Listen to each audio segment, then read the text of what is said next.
Итак, как мы уже выяснили, дрова – это мы с вами. День приношения дров – это самый радостный праздник. То есть, когда человек готов самого себя, всего,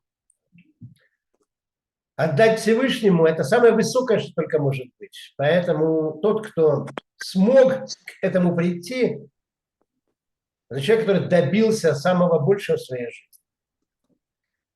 Как мы уже выяснили, дрова присутствуют в каждой жертве, потому что в каждой жертве есть желание самоотдачи. Но вместе с этим на поверхности находится все-таки и сама жертва. Цель ее в искуплении или благодарности, а дрова уже каким-то общим образом не выражаются. Принося в храм жертву искупления, в глубине человек чувствует желание себя отдать Всевышнему. Раскаяние или стыд от греха выражается в чувстве самоотдачи. Здесь я должен оговориться.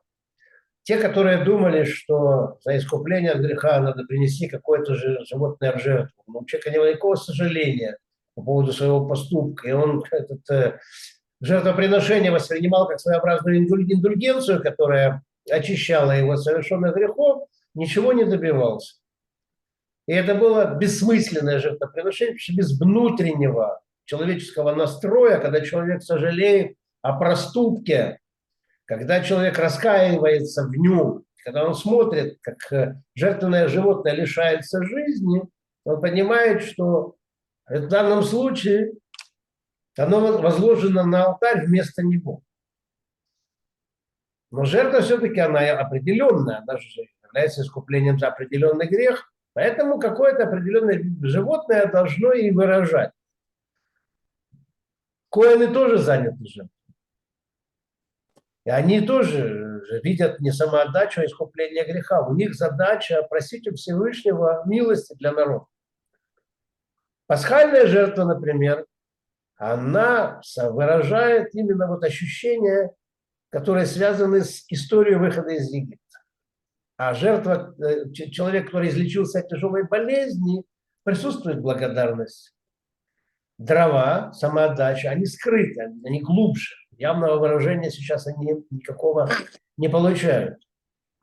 Поэтому, когда человек занят приношением отдельной части себя, он не может себя всего отдать. То есть он сейчас вот в эту какую-то деталь облечен. То есть излечившийся именно благодарность за излечение от болезни. Сделавший что-то нехорошее, именно вот желая раскаяться и чтобы этот грех был искуплен, это другая его часть. Человек, который, не знаю, у него что-то хорошее в жизни произошло, благодарен Всевышнему, это еще одна его часть, которая в данном случае, но полной самоотдачи нет. Этот благодарит за излечение, этот за рождение ребенка, этот раскаивается в грехе, этот еще в чем-то. То есть вот какие-то отдельные детали на поверхности, но самоотдача сейчас пока что скрыта. И вот именно дрова как раз, являясь важным средством, они как раз-то и выражают.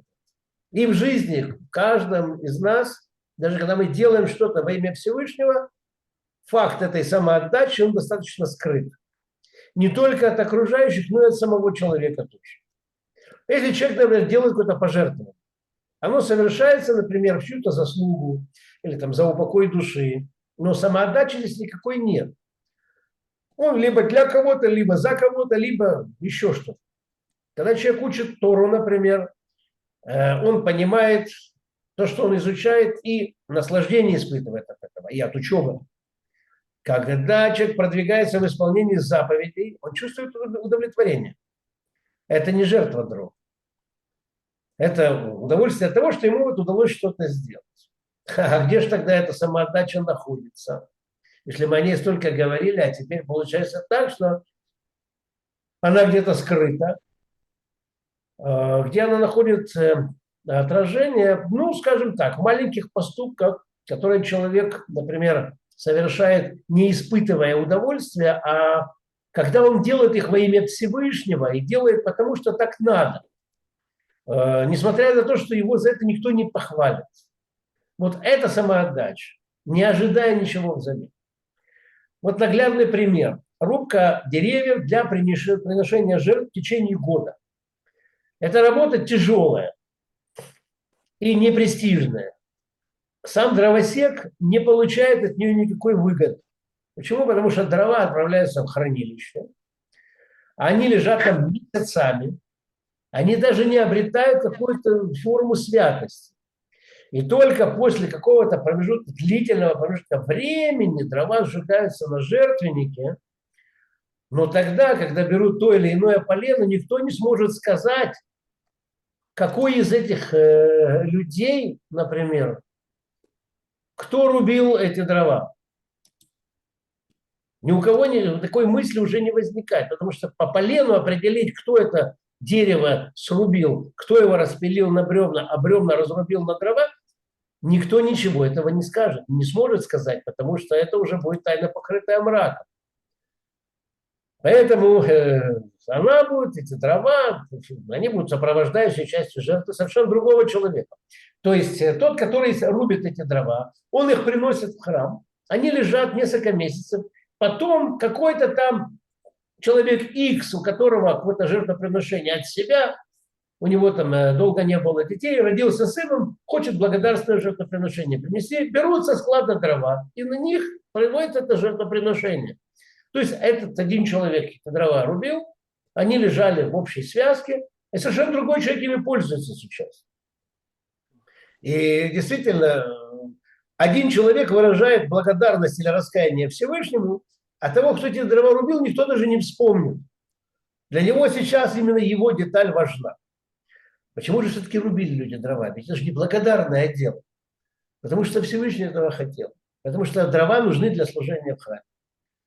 И именно рубка дров, которая происходила за сценой, она являлась выражением самоотдачи Всевышнему. Поэтому она и есть самая высокая ступенька служения. То есть, когда человек это делает во имя, а не потому, что ему нужно для чего-то своего. Самая высокая ступень приношения жертв, говорит Ребе, выражается в рубке дров для жертвенника. Их рубили в лесу еще до того, как приносили в храм и освящали.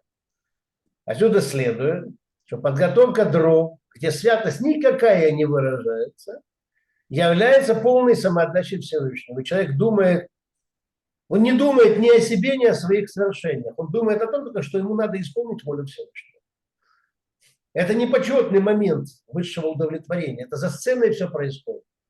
Не в храме это все. Дрова рубят в лесу. Бог знает где. И потом только они там лежат, их потом привозят в храм. Человек исполняет волю Всевышнего, совершенно не думая о личной выгоде. Поэтому и сказано, что не было праздников у Израиля, подобных 15-му Ава и Йом-Кипур. 15 Ава было радостным днем, похожим на что? На Йом-Кипур, на день поста, на день строгих молитв, на день полного раскаяния, молитв, которые содержат слова раскаяния по много раз. Да, можно себе представить. А где же святость? Святость велика. А где же радость? 15 ава мы радуемся, а в Йом-Кипур разве мы пляшем, прыгаем от радости, смеемся, ублажаем себя вином? В Йом-Кипур мы постимся. В Йом-Кипур мы выражаем полную самоотдачу Всевышнему и нашу сущностную связь с Ним самыми высокими уровнями нашей души. Поэтому это другая радость. Это радость от соединения со Всевышним. Вот отсюда, как говорит Ребе, и проистекает значение 15-го ава. Такое огромное, что не было в Израиле праздников, подобных 15-му ава Йом-Кипура. Радость 15-го ава подобна радости Йом-Кипура, когда проявляется сущностная часть души каждого из нас.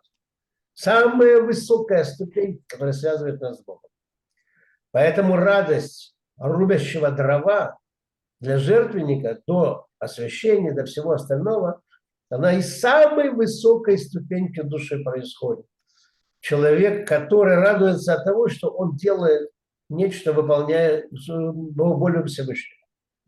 Давайте представим себе человека, который хочет построить какое-то, ну, скажем, культовое сооружение. Он ищет лучшего архитектора, чтобы построить. Его самоотдача выражается именно в старании и поисках. И, например, значит гораздо больше, чем торжественное открытие, потому что он хочет, чтобы оно было наиболее красивым, это здание воздвигнуто. И рубка дров – это тоже возвышенный момент. И это происходит, более того, это за сценой происходит. Это не у всех на глазах. Рубщики дров, они рубили их в лесу. Кто их видел, кроме них самих и Господа? Так вот, именно вот эта вот связь с Богом, тех людей, которые знали, что ничего за это не получат, и никакой выгоды нет, и користи никакой нет. Они это делали только потому, что знали, что эти дрова потом будут в храме сопровождать жертвоприношение. Вот это и есть высокая ступень самоотдачи.